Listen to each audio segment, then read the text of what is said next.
Look at this photo. A U.S. Navy SEAL in Vietnam, operating in enemy-controlled terrain, carrying a Soviet light machine gun, and look at his legs. Blue jeans, not jungle fatigues, not any military uniform. Denim, the kind you buy at a store. Now look at the rest of the team. No rank insignia, no unit patches, no American markings anywhere. Your first thought is probably that this is some kind of field improvisation. Guys grabbing whatever they could find. But that is not what happened. The Soviet gun was hunted down on purpose. The jeans were deliberate. And both choices came from exactly the same operational logic. A logic that most people who look at that photo never see. Most people who encounter this image assume it is a trophy situation, a captured weapon being shown off for the camera, the way soldiers sometimes photograph themselves with enemy gear after an engagement. Or they assume it is a morale thing, that SEAL teams in Vietnam were famously loose with regulations, and this is just part of that reputation. The jeans get filed under the same category. Quirky special forces culture. Guys doing things their own way because nobody could stop them, or nobody cared enough to try. The image becomes evidence of a kind of sanctioned chaos. Elite operators above the rules. That explanation sounds reasonable. It also misses the entire point. The weapon and the clothing were not accidents. They were not rebellion, and they were not trophies. They were the output of a deliberate targeting process that started with the mission and worked backwards through every piece of gear on a SEAL's body. What that mission actually required is the part most people skip entirely. And once you understand it, neither the Soviet gun nor the denim should surprise you at all. They become almost inevitable. SEAL teams operating in the Mekong Delta were not running large infantry operations. They were not part of sweeping unit movements or battalion-level engagements. They were small, often 6 to 8 men, moving at night, frequently by water, through terrain that was not friendly, not neutral, and not patrolled by anyone who would assist them if something went wrong. Their mission types included direct action raids, targeted ambushes, prisoner capture and exploitation, and reconnaissance deep inside areas that the Viet Cong effectively controlled. The geography was brutal. Dense mangrove, shallow waterways, flooded paddies, low visibility in almost every direction. And the enemy in those areas was not a conventional military formation you could read on a map. It was a network. And that network had eyes throughout the terrain the SEALs were moving through. In that environment, the tactical problem was not firepower. American firepower in Vietnam was not in short supply at any level of the conflict. The problem was something more specific and more difficult to solve with equipment alone. The problem was signature.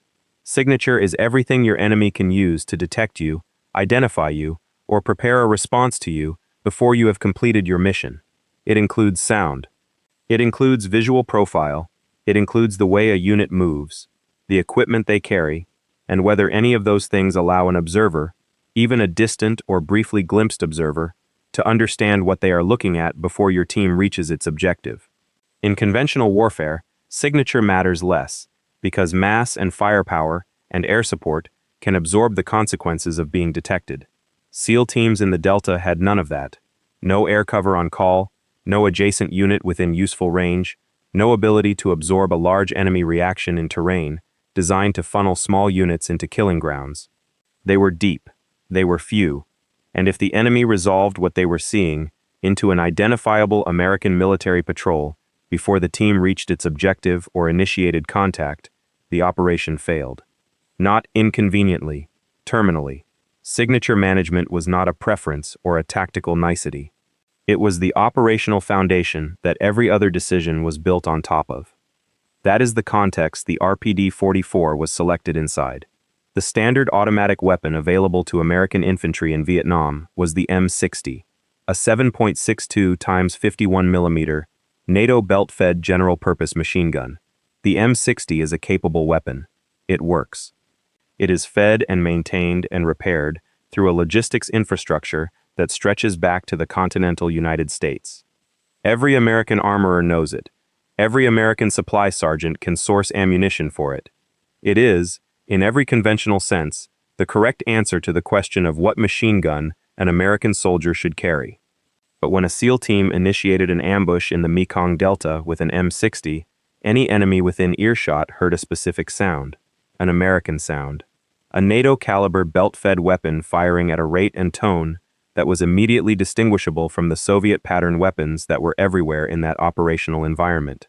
And in the chaos of a jungle firefight that might last 20 seconds in vegetation so thick you could not see 10 meters, the difference between a patrol that sounded like Viet Cong and a patrol that sounded definitively American changed the enemy's response. It changed their willingness to pursue. It changed what they reported up their own chain. It changed whether the element of surprise, already the most fragile and valuable asset a six-man team carries, survived contact or evaporated in the first burst of fire. The RPD-44 is a Soviet-designed light machine gun chambered in 7.62 x 39 millimeters, the same cartridge the AK-47 fires. To anyone in that jungle who heard it, the sound was not American. It was indistinguishable from weapons already operating in the area, already carried by forces already known to be present in the Delta. In a firefight that lasted seconds, and that neither side could visually resolve in dense vegetation, acoustic signature was a real operational variable. The SEALs understood that. They also understood that the RPD offered additional practical advantages that mattered in their specific operating environment. It was substantially lighter than the M60, roughly 3 kilograms lighter unloaded, which sounds modest until you are moving on foot through swamp terrain in tropical heat with a full combat load and the extraction point is hours away. It was belt-fed from a drum that sat compactly beneath the weapon, making it manageable for a single operator in tight vegetation, and it was reliable under the kind of filthy, wet, high-humidity field conditions the Delta produced consistently. So, the teams did not find an RPD in a cache and decide to keep it out of curiosity. They looked for them, specifically. They sourced them through whatever channels made them available, and they trained with them, and they carried them into operations, because the weapon fit the mission in ways the M60 simply did not.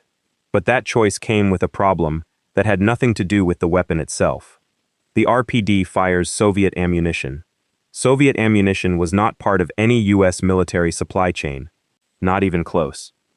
Every round a SEAL team carried for an RPD had to come from somewhere entirely outside the logistics system designed to keep American military units armed, captured stocks from enemy caches, irregular procurement arranged through intelligence channels, supply facilitated by the CIA or other organizations operating in the same shadowy space SEAL teams sometimes occupied.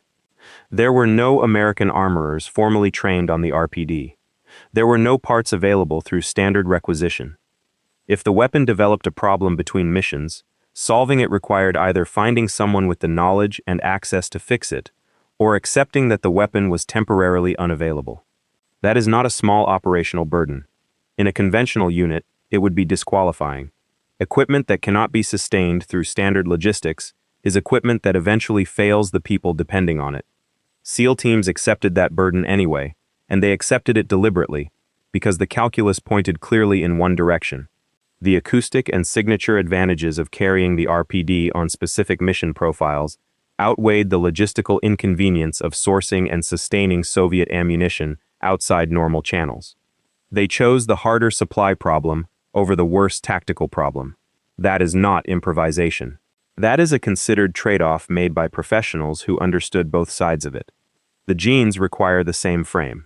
Standard U.S. military jungle fatigues in Vietnam were functional uniforms designed for the conditions of a conventional military campaign in a tropical environment. They were also unmistakably American. Rank insignia on the collar, unit patches on the shoulder, national identification built into the visual language of the uniform itself. At a distance, in partial cover, glimpsed briefly by a Viet Cong lookout watching a waterway or a trail, the uniform resolved immediately into what it was: an American military patrol. SEAL teams in the Delta sometimes moved through areas with active civilian populations. They inserted near waterways where VC intelligence networks maintained consistent observation. The time between visual detection by a lookout and the moment that information reached someone capable of acting on it was not infinite, but it was also not zero. And in that window, the seconds or minutes between a glimpse of a patrol and the confirmation of what that patrol was, ambiguity had value, not certainty, not invisibility. Just enough ambiguity to delay identification, delay the call up the VC chain, delay the response until the team had completed what it came to do. Civilian clothing introduced that ambiguity at the visual level. A small group of men in denim and non-standard gear, carrying weapons that sounded Soviet when they fired, moving through Delta terrain at night, did not immediately and unambiguously resolve into an American military special operations team at a glance. They might, but they might not. And for a six-man team operating without support in deeply hostile terrain, the difference between being identified in the first 5 seconds and being identified in the first 30 seconds could be the difference between mission success and a pursuit that ended badly. The full practice extended well beyond the genes. No dog tags on some operations, no rank insignia, no unit patches, no American markings on any piece of gear.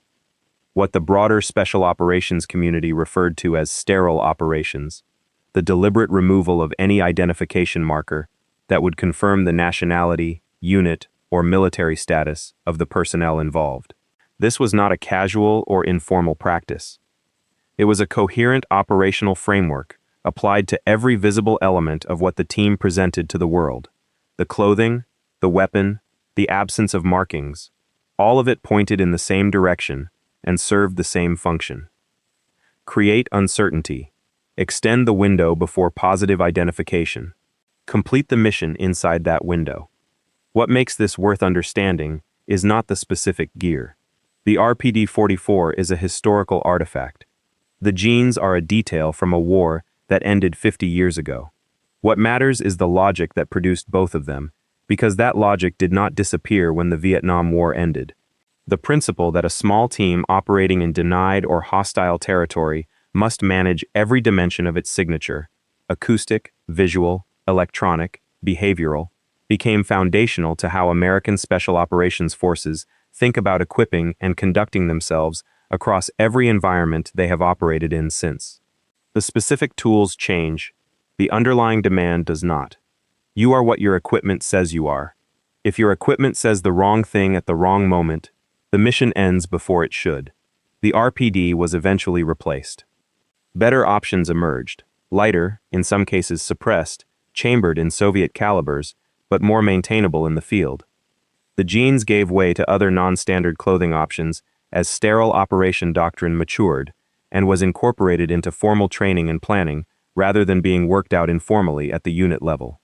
But the ecosystem that the RPD and the denim grew out of, the insistence that standard issue gear should be evaluated not just on its performance in isolation, but on what it communicates to the enemy and what operational constraints it creates, that survived and was institutionalized.